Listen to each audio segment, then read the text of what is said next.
Hola, alumnos de la clase de la maestra Mónica del grupo de bioética. Eh, Voy a estar contestando las preguntas que ustedes hicieron llegar a la aplicación de preguntas anónimas o que dejaron en el chat hacia el final de la clase.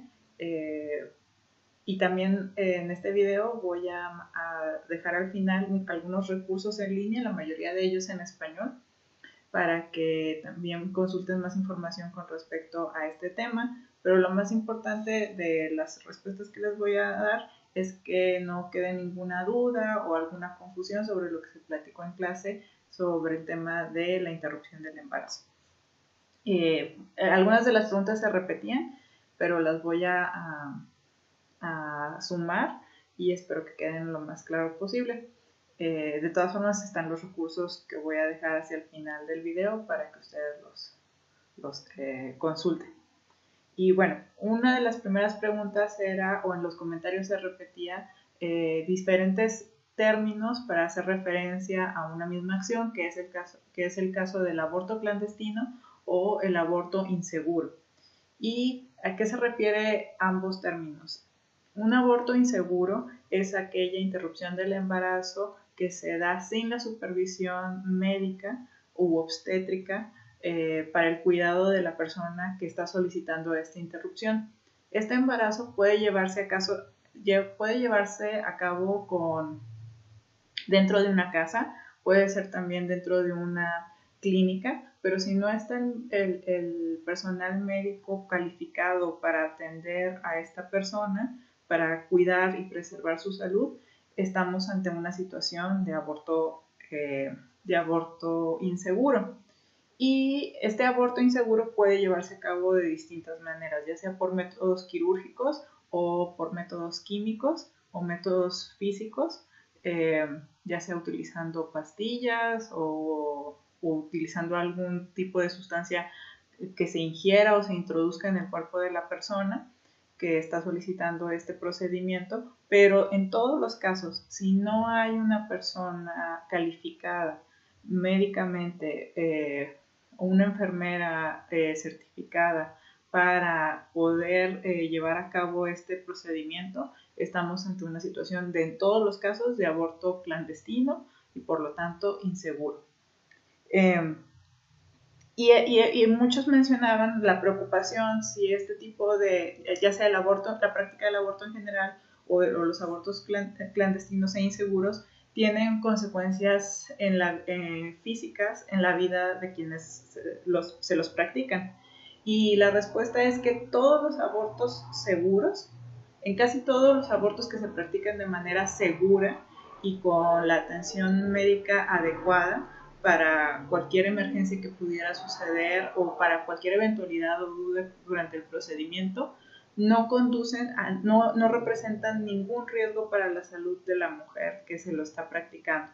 Sobre todo lo que se quiere evitar con la legalización y sobre todo con la garantía de que existe una interrupción legal segura del embarazo dentro de cierto rango de semanas, es preservar la vida de las mujeres, porque lo que sí resulta muy peligroso en diferentes grados y en diferentes medidas para la vida de las mujeres es cuando se realiza un aborto clandestino o inseguro sin precisamente esta supervisión médica y sin los cuidados apropiados para el cuerpo de las mujeres.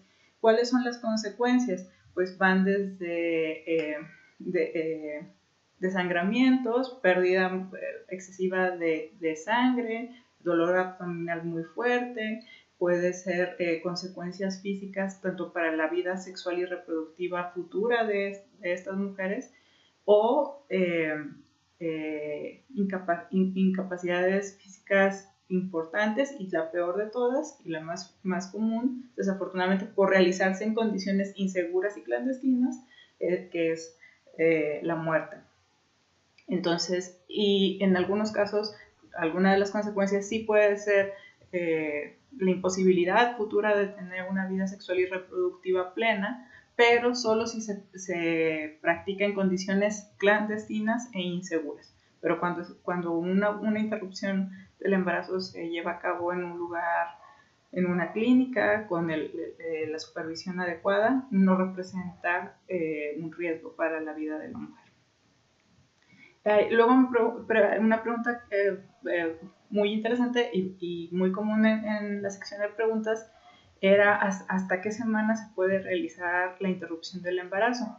Bueno, en el caso de México, como lo mencioné en clase, en la exposición, pero lo vuelvo a decir, en la Ciudad de México se puede hacer una interrupción voluntaria del embarazo hasta la semana 12. ¿Qué significa que sea voluntaria esta interrupción? Significa que a petición de la mujer que solicita este procedimiento, es el único requisito para que esta mujer acceda, o niña o joven, mujer joven, acceda a este servicio. Pero siempre y cuando sea hasta la semana 12 de gestación. Esto de la semana 12 de gestación también se aplica para el Código Federal Penal en México, que observa las 3 causales por las que se puede realizar la interrupción del embarazo, que es peligro de salud inminente tanto para la madre, violación o inseminación artificial no consensuada por parte de la madre, y como bien alguien lo mencionó también en los comentarios, cuando hay un riesgo de malformación genética que ponga en peligro la vida futura, del nacimiento futuro del producto. Y aquí también hay bastante, hay que tomarlo también con muchas pinzas esta acepción de las 3 causales, porque los códigos estatales de cada una de las entidades federativas de México, vaya la redundancia, tienen sus propias acepciones y peros a todas estas 3 causales, es decir, se aceptan, pero no siempre las cumplen, o muchas veces ponen peros para que se lleven a cabo esta interrupción solicitada por la madre. Si, por ejemplo, hay alguna de las 3 causales, es decir, donde haya riesgo inminente de la salud de la mujer, donde haya casos de violencia sexual, o donde haya comprobación de alguna enfermedad congénita.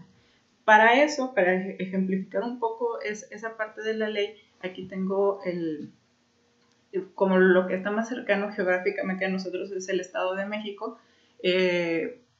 Busqué en el Código Penal del Estado de México la sección que tiene que ver con el aborto.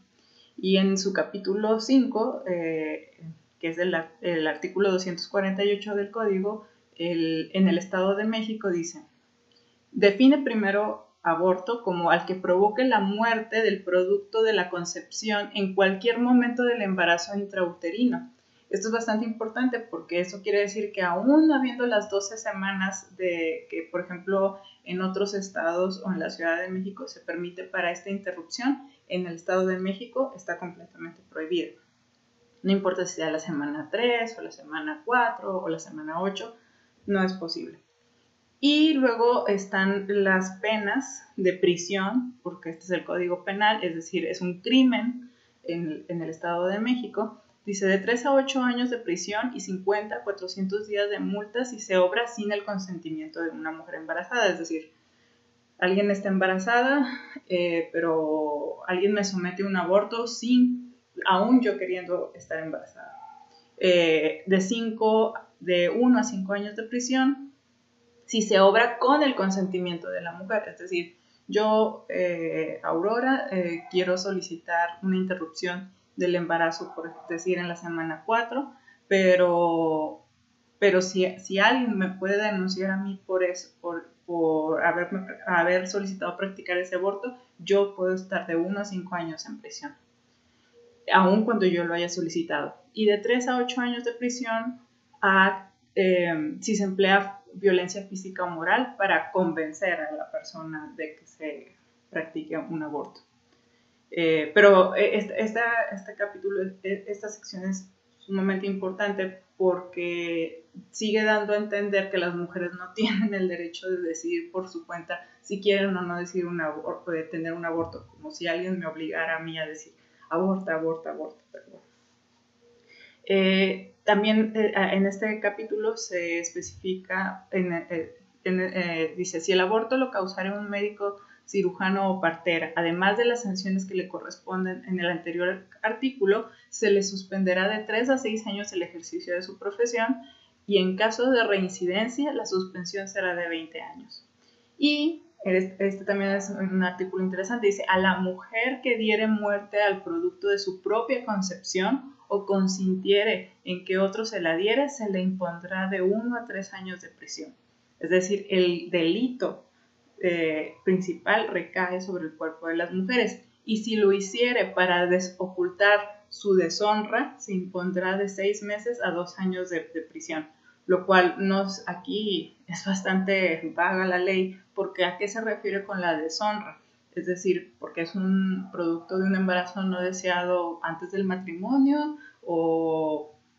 de hecho, el término honor y deshonra dentro de los códigos penales en muchas leyes del mundo es un concepto que se ha abogado mucho porque se quite, porque el término de honor es un término, como ustedes ya lo habrán visto en su clase, que se refiere a términos morales, pero no a términos legales o de derechos humanos. ¿Qué significa ser objeto de honor o deshonra en este sentido, ¿no? Quedar embarazada sin haber estado casada, pero ¿por qué eso significaría una deshonra si esa persona está ejerciendo su sexualidad?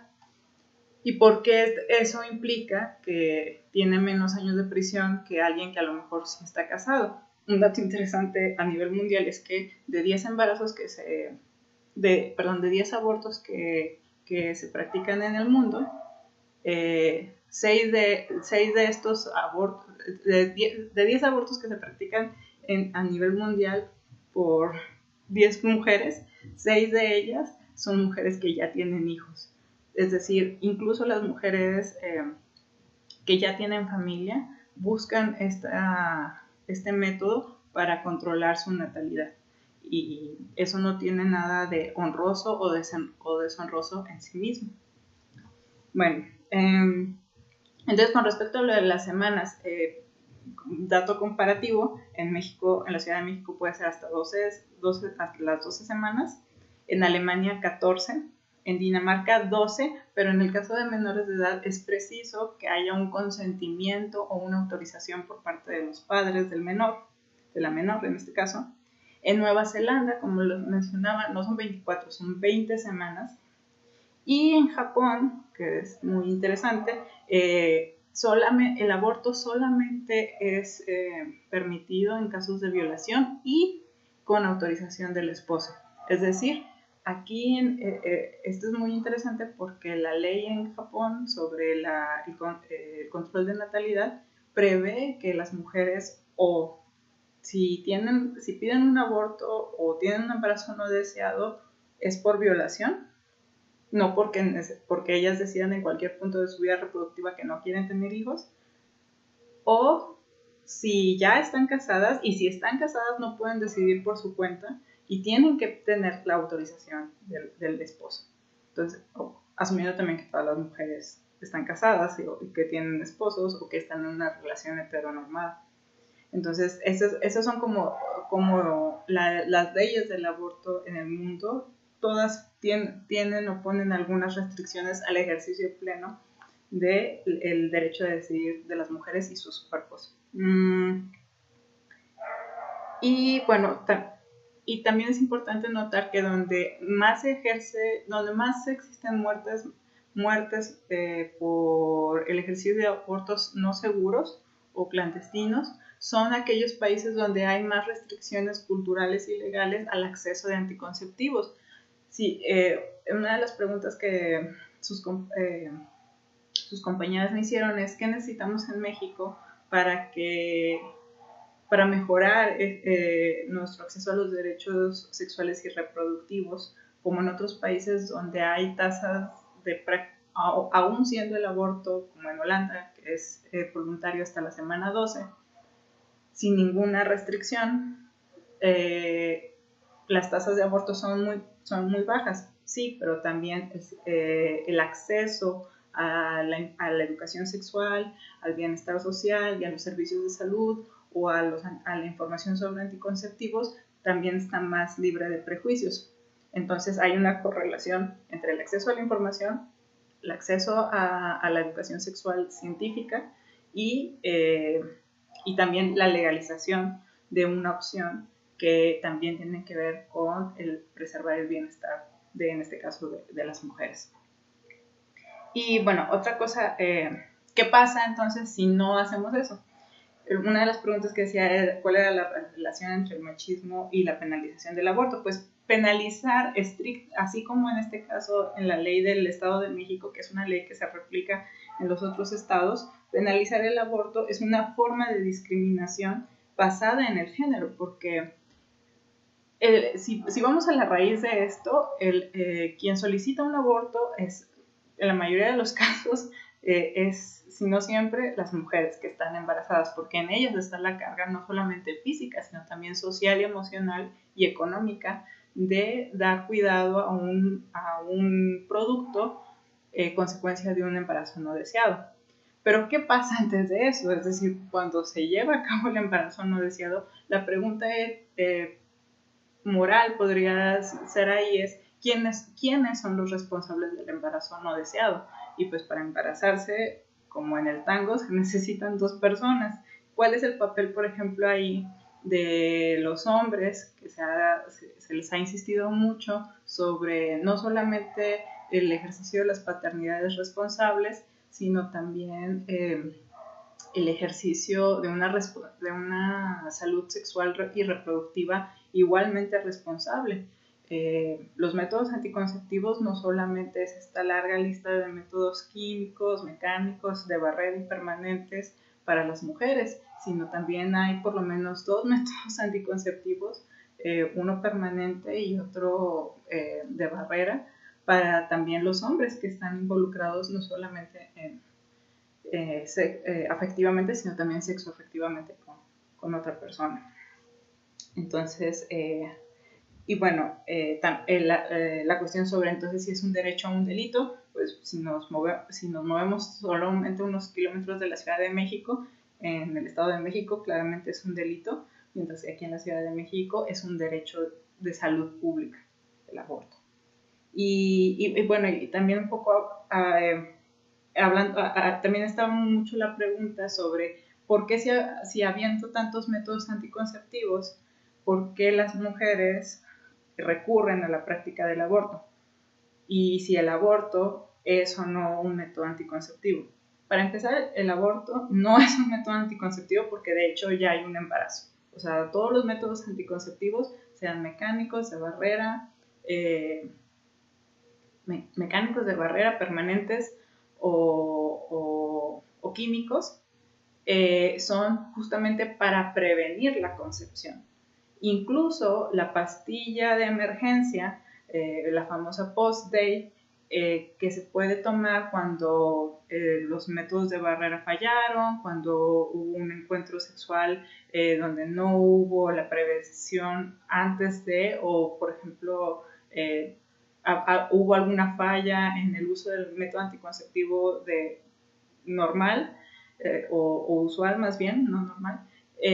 La pastilla post-day, que es son 2 pastillas que se pueden solicitar, y esto es muy importante, no se requiere receta médica para solicitarlo en cualquier farmacia o en algún servicio de salud pública. Si no se cuenta con el recurso económico, se puede solicitar en los hospitales públicos.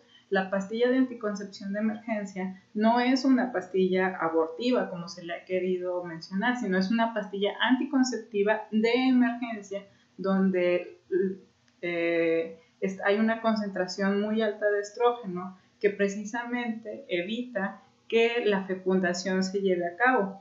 Para eso también es muy importante entender cómo se lleva a cabo la fecundación. Cuando hay una relación sexual donde hay penetración y donde hay intercambio de fluidos del semen del semen en la vagina,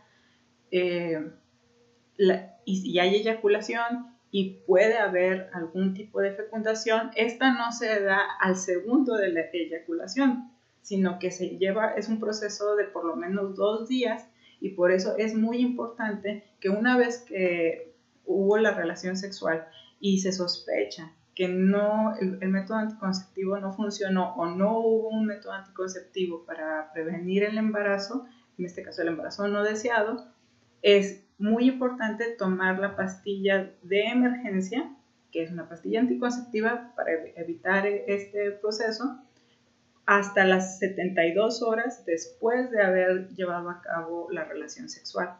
Entonces, y no es una pastilla abortiva y no es una pastilla que vaya a tener consecuencias en la vida sexual y reproductiva futura de la persona. No es un método que se deba de utilizar de manera regular, es decir, cada vez que tienes una relación sexual, luego tomar inmediatamente un método anticonceptivo de emergencia, porque uno, no protege de enfermedades de transmisión sexual, eso es muy importante. Dos, la cantidad de estrógeno, al ser precisamente de emergencia, es muy alta.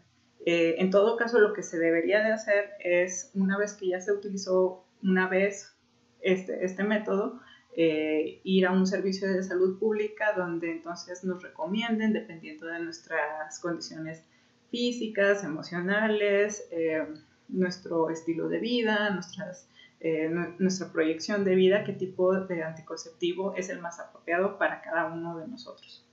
Entonces, sí hay opciones cuando hay casos en los que el anticonceptivo no funciona normalmente. Recordemos que ningún anticonceptivo es 100% efectivo.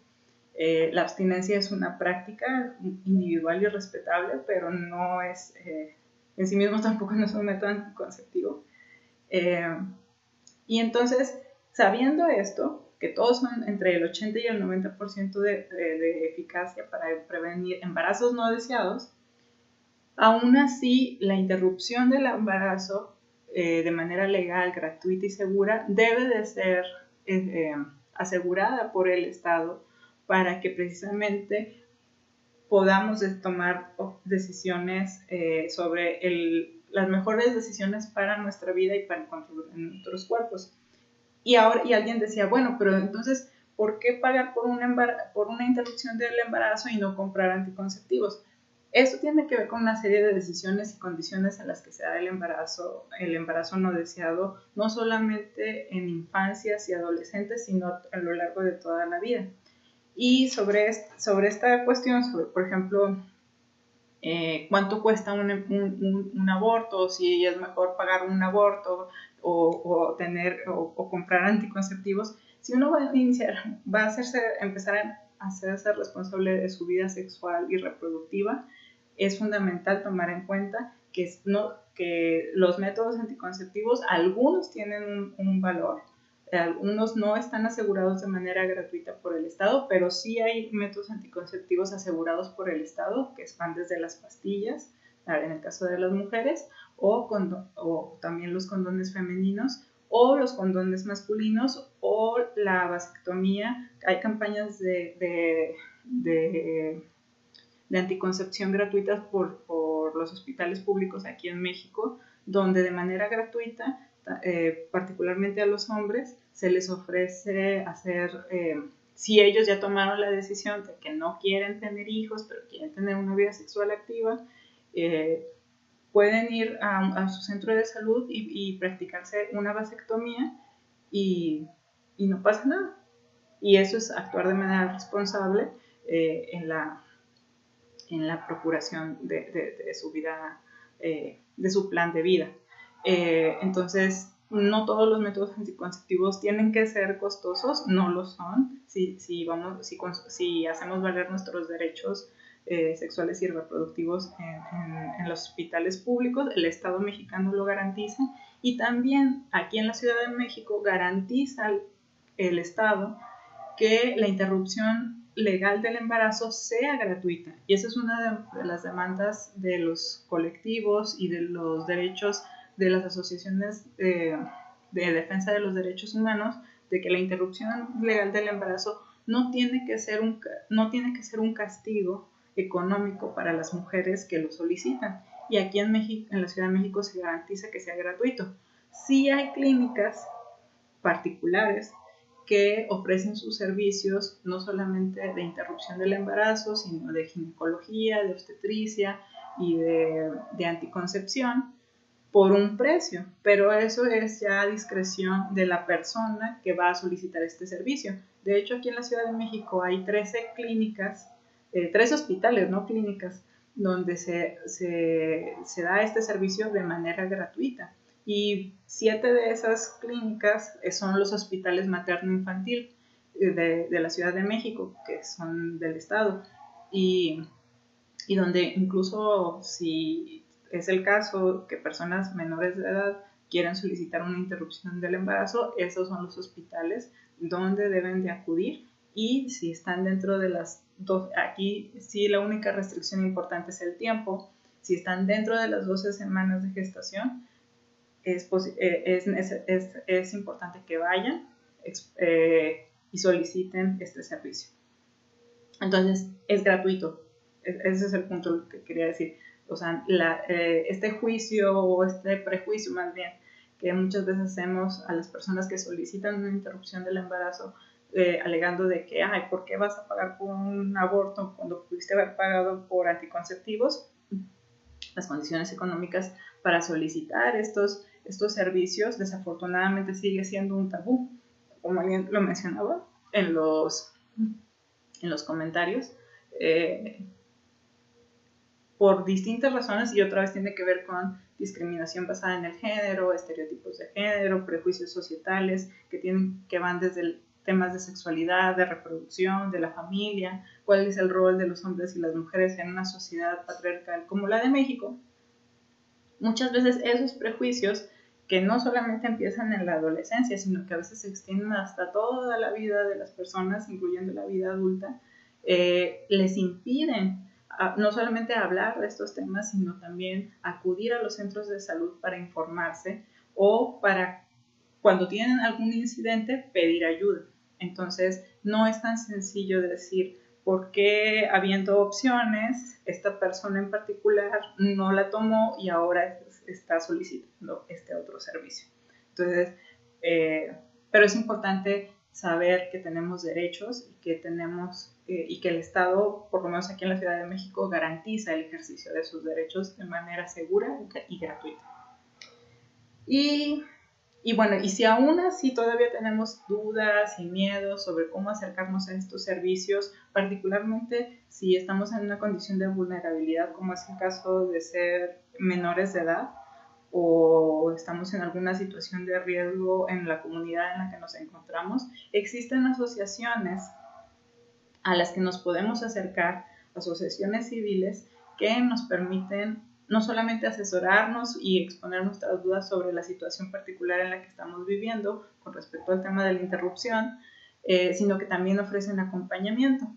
Les voy a dejar el link con su maestra Mónica, pero varias de estas asociaciones, una de ellas es, bueno, voy a mencionar dos. Una de ellas es Fondo María, que es el Fondo para el Bienestar y Balance del Cuidado de la Salud de la Juventud, donde ustedes pueden buscar en internet la página Fondo María y ustedes pueden escribir, exponer su caso, no importa si son menores de edad o mayores de edad o las condiciones económicas en las que se encuentren, y solicitar asesoría legal y asesoría civil con respecto al tema del aborto. De hecho, Fondo María lo que ha hecho es ayudar incluso a mucha gente de otros estados de la República para que puedan practicarse aquí en la Ciudad de México un aborto en condiciones seguras y gratuitas en la medida de sus posibilidades. Y otra organización es Católicas por el Derecho a Decidir. Algunas de las cosas que decían en los comentarios es que muchas veces las personas no tienen esta conversación sobre la interrupción del embarazo o no solicitan este servicio o lo hacen de manera insegura y clandestina, no por prejuicios del machismo, sino por prejuicios culturales o de la religión. Sí, eso es cierto. pero también es importante saber que las personas que toman la decisión de abortar son de todas las religiones, de todas las clases sociales, de todas las ideologías políticas. Es decir, no porque pertenezcamos a un grupo ideológico en particular, no vamos a requerir en algún momento de nuestras vidas estos servicios, y particularmente lo que hace Católicas por el Derecho a Decidir, que es una organización en toda América Latina, es decir que la demanda por este servicio de salud pública, que es el de la interrupción del embarazo, no está en contraposición con, en este caso, su ideología religiosa, y que de hecho tienen que ir de la mano y exigen por parte de las autoridades morales religiosas, que en este caso son las católicas, que apoyen a las mujeres, a las mujeres en estas decisiones. Entonces, sí hay prejuicios claramente culturales, sociales y religiosos que impiden a las mujeres y a los estados acceder a servicios de salud que deberían de ser universales, pero al mismo tiempo hay gente que, independientemente de su religión, cree que los derechos de salud son inalienables. Y bueno, otra pregunta es, ya hablamos de anticonceptivos y su grado de efectividad, sobre violencia. Esa es también una pregunta muy importante. Alguien preguntaba, ¿qué pasa si una persona está en una situación de riesgo porque su embarazo es producto de un asalto, de una violación? ¿Y qué es lo que debe hacer? Sobre todo en el caso de embarazos no deseados en población adolescente y en población infantil, es muy importante asegurar el derecho al acceso a la interrupción del embarazo en condiciones seguras. No solo porque el hecho mismo de un embarazo en un cuerpo que está en desarrollo, ya sea de un infante o de un adolescente, es una condición en sí misma insegura para su salud, y más si este embarazo no deseado se da todo en un contexto de violencia sistemática, como la violencia sexual, se tiene que asegurar que sea interrumpido, y para eso hay instituciones y organizaciones que defienden ese derecho. La misma ley mexicana lo hace. Sin embargo, muchos en el ejercicio y en la interpretación de la ley, desafortunadamente, son los mismos médicos, algunas enfermeras y en algunos casos los jueces los que impiden que esto se lleve a cabo. Y hay una correlación muy importante y muy desafortunada en México entre el aumento de abortos clandestinos, el aumento de embarazos no deseados y claramente la correlación entre embarazos no deseados, la solicitud de garantías para practicar el aborto seguro, pero también un incremento muy importante entre el embarazo adolescente y el aumento de la violencia sexual contra los adolescentes. Es decir, que hay una interconexión entre jóvenes, niñas y mujeres jóvenes que están solicitando este recurso de emergencia, esta opción, no porque tengan un embarazo no deseado producto de a lo mejor algún tipo de desconocimiento en la práctica, en su inicio a la vida sexual y reproductiva, sino porque de entrada no es una experiencia sexual consensuada y que además fueron objeto de violencia. Entonces ahí hay una relación muy importante, y con mayor razón es que tenemos que asegurar su acceso a este recurso, porque este es el síntoma de una serie de violencias que ellas están viviendo de manera sistemática. Otra pregunta que surgió en estas preguntas, en esta aplicación, es, alguien mencionó las frases como asesinos de niños o el feto no tiene la culpa. Y bueno, pero esto a lo mejor lo van a ver el día de mañana en sus siguientes clases de bioética, pero un feto o un embrión, los diferentes nombres y los diferentes estados gestacionales de lo que se desarrolla dentro del cuerpo de la mujer cuando está en un estado de embarazo intrauterino, pues son un conjunto de células que van creciendo y que dependiendo del número de semanas se van conformando distintos elementos dentro de ahí. Pero de ahí a atribuirle ciertos conceptos morales como el de culpa o responsabilidad, o llamarle niño o bebé, eso ya es otra cosa. O sea, en el sentido de que no es un feto no tiene ni culpa ni responsabilidad. En eso estoy completamente de acuerdo. Y no tiene ni culpa ni responsabilidad porque simplemente no es una persona.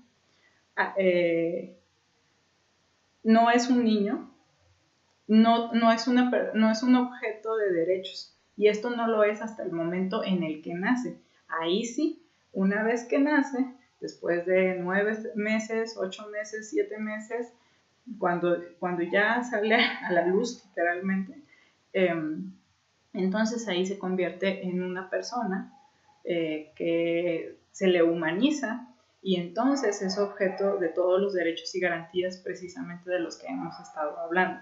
Entonces, no, estoy de acuerdo, el feto no tiene la culpa porque el feto no es una persona, no tiene culpa ni responsabilidad, pero sí lo que es muy importante, de nuevo, como lo mencionaba hace unas preguntas atrás, es ¿quién sí es responsable por estos embarazos no deseados? La pregunta aquí no es si se debe o no debe abortar, porque el aborto se va a realizar y se realiza y se ha realizado independientemente de que haya una ley que lo garantice sí o no. La única diferencia es que hay abortos que son seguros y hay abortos que no son seguros. Y hay mujeres que mueren en tomar esa decisión, ¿no? De arriesgar su vida por esto. Pero ¿qué es lo que pasa antes? Aquí más bien la pregunta es, ¿quién es la persona responsable o culpable de un embarazo no deseado? ¿Qué es lo que pasa ahí atrás?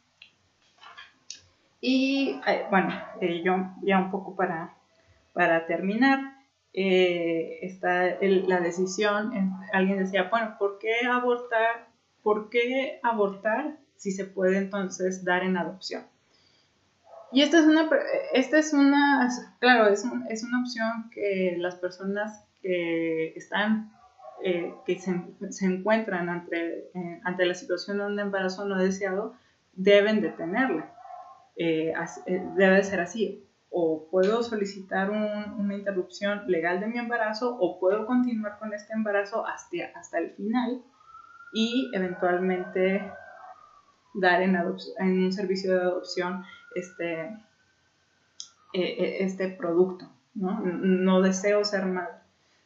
Sin embargo, y creo que esta decisión, a mí me parece una falsa decisión la de el aborto o la adopción, porque es una decisión que la vemos mucho, la tenemos como muy retratada por los medios de comunicación, las películas, las series, sobre todo en Estados Unidos o en otros países, donde, por ejemplo, su sistema de adopción y donde, por ejemplo, la interrupción legal del embarazo es legal hasta la semana 12 y hay clínicas en casi todos los estados con algunas restricciones, pero es una opción, ¿no? Entonces ahí la opción entre dar en adopción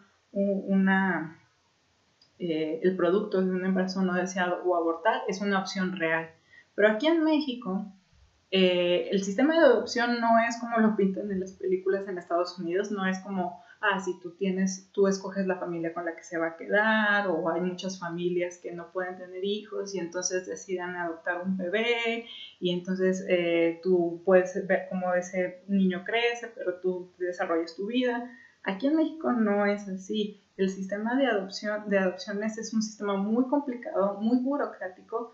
Hay niños que nunca llegan a ser adoptados y están hasta los 18 años en sistemas en casas hogares en condiciones bastante difíciles, No hay, durante mucho tiempo no hubo suficiencia de recursos para atender a todas estas mujeres que no deseaban ser madres, que tenían embarazos no deseados, los llevaban a conclusión, pero no podían mantenerlos.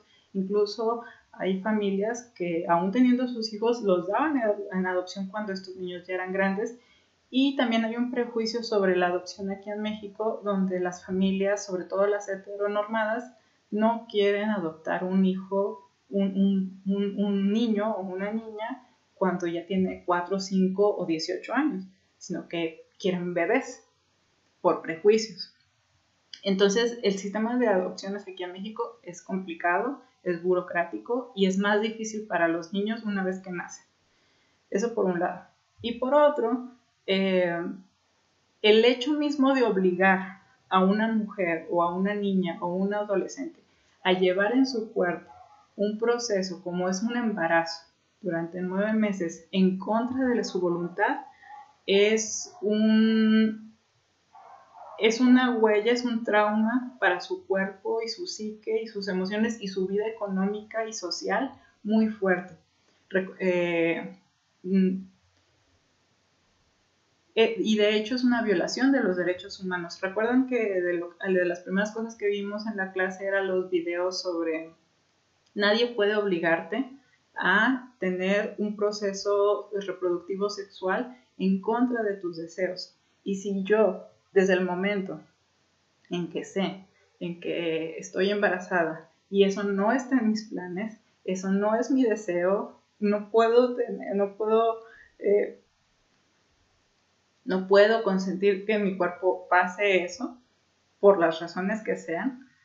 No se me puede obligar no se me debe de obligar. Sería una violación de mis derechos humanos, así como sería una obligación que un médico me esterilizara sin que yo lo consintiera, como eso también lo prevé la ley, o que se me hiciera un procedimiento quirúrgico o ginecológico sin mi consentimiento. El forzar a alguien a llevar en su cuerpo un embarazo durante el tiempo que sea es una violación en sí misma a los derechos humanos. Y eso me recordó mucho cuando yo tenía la edad de ustedes, y con esto voy a cerrar. En el año 2000, hace 20 años, yo recuerdo que cuando estaba en la preparatoria, en las noticias se hablaba mucho del caso de una niña que se llamaba Paulina, que era del municipio del estado de Baja California. Y justamente fue cuando ahí conocí la idea de lo del gancho, el símbolo del gancho que les mencionaba, que es un símbolo para eliminar, para garantizar más bien la lucha, para garantizar la interrupción legal del embarazo. Yo recuerdo mucho el nombre de la chica Paulina en Baja California y el gancho. Y esto es así porque Paulina tenía también mi misma edad en ese entonces, 15, 14 años, y ella vivía con su familia en un municipio de Baja California, y ellos llegaron una noche a su casa, la familia de Paulina, y alguien entró a la casa a robar mientras ellos estaban ahí. El ladrón no solamente maltrató a la familia, robó objetos de valor, sino que también violó 2 veces a Paulina y huyó.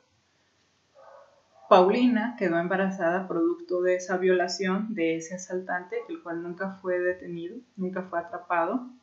Y entonces Paulina y su madre solicitaron a los servicios médicos y al Ministerio Público un aborto bajo la causal de que efectivamente había sido violada y que era su derecho solicitar una interrupción legal del embarazo.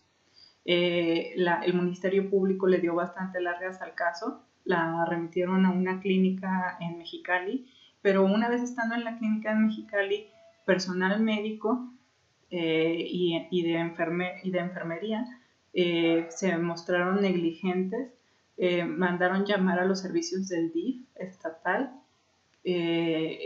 a los que llegó en ese entonces la primera dama, la esposa del gobernador, para disuadir a Paulina, que recordemos tenía 15 años, fue violada por una persona que además asaltó a su familia dentro de su casa. y trataron de disuadirla con argumentos morales y religiosos, le llevaron un sacerdote, ella y su madre insistían en que querían solicitar el proceso de aborto, y eventualmente lo que hicieron fue mandarle a un médico para que le mintió diciéndole que si se practicaba un aborto en la clínica, seguramente iba a quedar estéril, lo cual es falso. Entonces aquí hay varias violaciones, no solamente a la integridad de ella por el asaltante, sino también a los derechos humanos de ella, y negación de un derecho fundamental que ella solicitó y que estaba escrito en la ley, al que tenía acceso. Eventualmente Paulina dio a luz a su hijo, que lo nombró Isaac, pero ella insistió en que sus derechos fundamentales habían sido violados, y ella y su familia hicieron una denuncia en ese entonces a la Comisión de Derechos Humanos, y posteriormente esto se pasó a la Corte Interamericana de Derechos Humanos, que en el 2008, es decir, ya 8 años después del incidente, hicieron la primera sentencia en Latinoamérica, donde se acusaba al Estado mexicano de violar los derechos reproductivos y sexuales de Paulina en ese entonces, y obligaba al Estado de Baja California a reparar ese daño. Y ese caso ya tiene 20 años y fue un caso histórico. Entonces, la idea de que un servicio de salud básico haya sido negado por el Ministerio Público, por el personal de salud, por personas de la sociedad civil, que su creencia de supuestos religiosos o moralinos trataban de impedir que ella pudiera ejercer su vida reproductiva y sexual libre, aún después de que ella misma fue sometida a otra violencia previa a su embarazo. Es un caso paradigmático de lo que pasa en muchas partes del país. O sea, el caso de Paulina no significa que fue único y que nunca se había escuchado algo así en México, sino desafortunadamente es el caso en muchas partes y sigue siendo. Y bueno, pues ese es como un poco traté de abarcar todas las dudas o preguntas que surgieron después de la clase. Espero que eso les haya ayudado mucho. Voy a poner algunos links en el mensaje a la profesora Mónica con este video para que también se los haga llegar, y que los consulten. Eso es muy importante. Consulten fuentes científicas, consulten fuentes laicas, consulten fuentes que sean confiables y verificables, y siempre pueden acudir a sus servicios de salud pública. Recuerden, no necesitan el permiso de sus padres para solicitar información, porque es su derecho solicitar información sobre servicios de salud reproductiva y sexual, así como también solicitar muestras. El que vayan y soliciten información no significa que van a hacer algo, sino, esto es muy importante, entre más información tengan, mejor van a tomar decisiones informadas sobre no solamente el ejercicio de su vida sexual y reproductiva ahora, sino toda su vida.